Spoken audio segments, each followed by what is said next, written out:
Hello and good evening. Welcome to this evening's news bulletin on Goa 365 with me, Amanda Alfonso.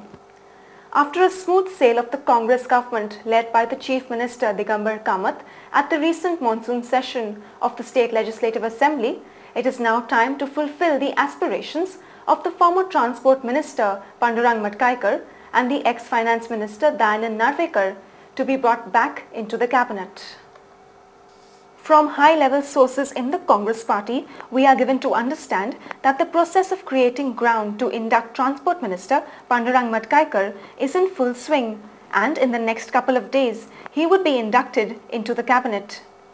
However, it may not be so simple for the Chief Minister Digambar Kamath to bring back Matkaikar, as former Finance Minister Dayanand Narvekar seems to be also making each and every effort to come back into the cabinet.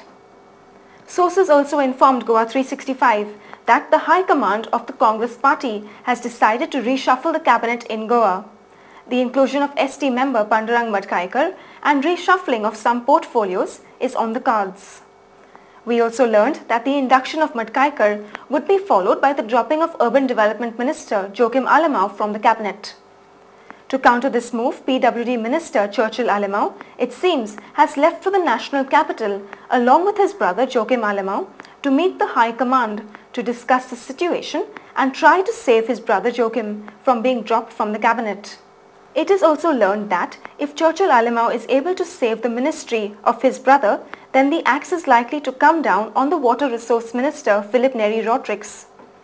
Sources also informed that the former Finance Minister Dayanand Narvekar is also supposed to visit Delhi next week to meet the Congress High Command to make ground for himself to get back a cabinet berth. Goa 365 also learned that Narvekar might decide his future strategy based on the decision taken by the Congress High Command. Iris Rodrigues, spokesperson of Goenkara, is going hammer and tongs against the recent appointment of Babush Monserrat as the Education Minister. Mr. Rodrigues has now given the minister a deadline till midnight of the 7th of September to prove that he has passed his SSC examination. Goacom investigated this because we had some information that he had not passed his SSC. We got in touch with the school in Bombay, St. Teresa's High School. I personally spoke to the headmaster, Father Anthony Joseph. And Father Anthony Joseph, the headmaster of St. Teresa's High School, confirmed that Babush Monserrat had left school while being in the 8th standard. So he has not even passed his 8th, and he filed an affidavit that he is SSC. Now, so we have asked Babush Monserrat and we have given him till 7th September to prove that he is SSC or quit. He has only two options. So if he still insists that he has an SSC from St. Teresa's High School, let him show the SSC. Goacom would publicly apologize to him, because we are so sure on our information, and we have a letter which is an official letter from St. Teresa's High School, Bandra, that Babush is not SSC. While agreeing that one need not be educated to be an education minister, Mr. Rodrigues said that their bone of contention was that the minister had lied while filing the affidavit. Now, we agree with Babush Monserrat that you don't have to be educated, you don't need any educational qualifications to be a minister. Our issue is that Babush Monserrat lied.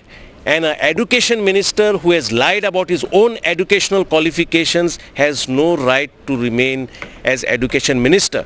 So, when asked as to the future course of action of Goenkara in case Mr. Monserrat was unable to prove his educational qualifications, Mr. Rodrigues said, "No, we have our future course all planned.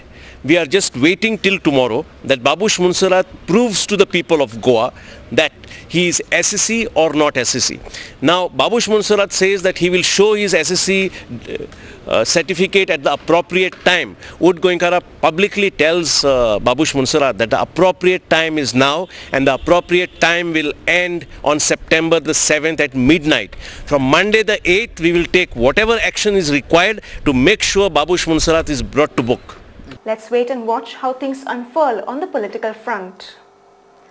With the tourist season on the anvil, Goa, a leading tourist destination, has put its best foot forward by sending 46 trained lifeguards to Bihar to aid the paramilitary workers in rescuing the flood-affected people of the state. Mr. Elvis Combs, Director of Tourism, said that the request for a team of lifeguards was made by the National Disaster Authority, to which the government of Goa immediately responded. Everyone is aware of the situation in Bihar, and what happened was the National Disaster Management Authority has sent a request to us.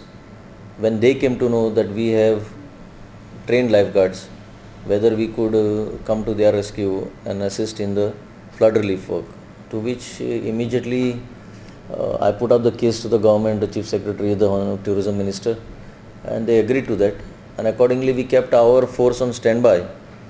And yesterday at 10 a.m. two Indian Air Force aircrafts, special aircrafts, have come and taken the lifeguards, 46 lifeguards and 5 boats. We kept